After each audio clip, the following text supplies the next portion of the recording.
I've been seeing a lot of videos from the right, those who are thrilled with the big, beautiful bill of Trump's. And one of the things they're talking about is the whole thing about Medicaid being cut makes them very happy because they think everyone who gets Medicaid is performing fraud upon the government. And I don't think that's possible. I was on Medicaid. In 2013, the beginning right after Christmas, my husband lost his job. We were out of work for 2.5 years. He didn't go back to work until the middle of June 2015. We qualified for food benefits, SNAP, and everything, and so we took advantage of that. We were a family of 5. My husband, myself, our 2 children, and my mother. My father had died recently. She was in her 90s. She was barely able to walk. She was wheelchair bound most of the time. And she had dementia.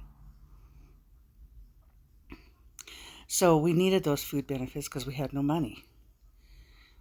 My husband signed up for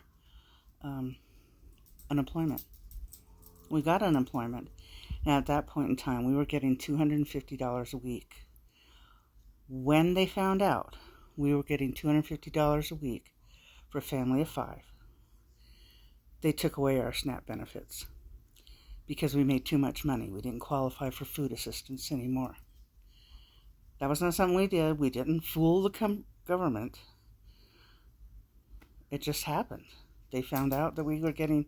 I didn't think that unemployment was considered income that would preclude us from getting food assistance, but it was. We did qualify for Medicaid, which was good, but we had to go through a lot to get that. My husband is diabetic. While we were waiting to get that, which took a few months, we would go places. We had a friend who, her husband had diabetes, and he was on the same injections as my husband, and he had a surplus, so he offered us some. We went to the doctor. He gave us free samples, and that's how we got his medicine for those couple of months while we were waiting for Medicaid to kick in. During the time we had Medicaid, I needed surgery, and the hoops they made me jump through. I had to see this specialist. I had to see this person who did an evaluation on something or other. And I had to check in with this person and do this and that and the other. And they had me running all over the place for a couple of months before I was able to get my surgery. There was no way I could fraud. If there was fraud in Medicaid, it's on behalf of the doctors and the providers. Now, I have to say, I don't know. I don't know if Medicaid actually required me to go see all these specialists, or that was just something the doctors had worked out amongst themselves so they could all get a little piece of the pie. I did what I was told because I needed the surgery. There was nothing I was doing that was causing fraud. This was my experience, and I don't think that you can commit fraud as somebody who is getting not Social Security, Medicaid. I don't see how you could do it, because Medicaid doesn't give me the money. I have my little card. I take it into the doctor, scans my card, and he gets money. He or she gets money. There was never me doing anything. I never paid a cent, but they were paid through Medicaid. So there was nothing I was doing. If I wasn't seeing the doctor, they didn't get the money. Now, they may have padded the number of times I had to go in and see them. You need 12 pre-op appointments and 25 post-op appointments, when maybe all you needed was 1 and 2. I don't know.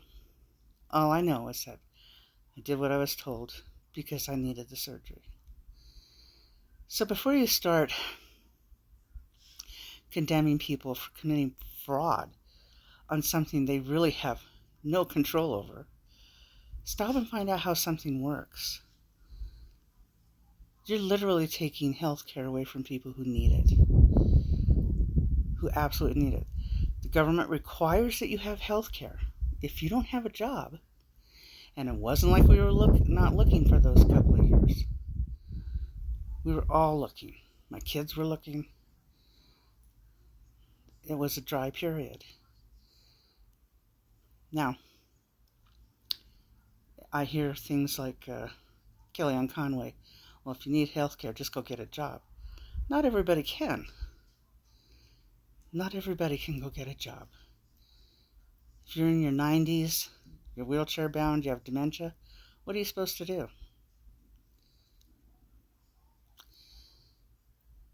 If you're somebody who has a severe health problem that precludes you from being able to be around other people, what are you supposed to do?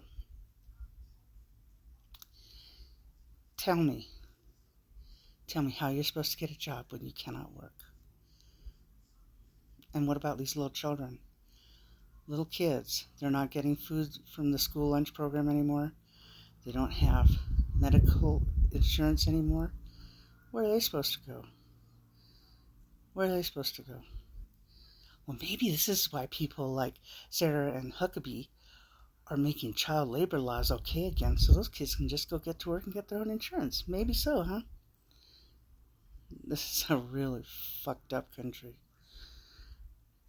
Choose what you're condemning after you do some research and find out what the true story is.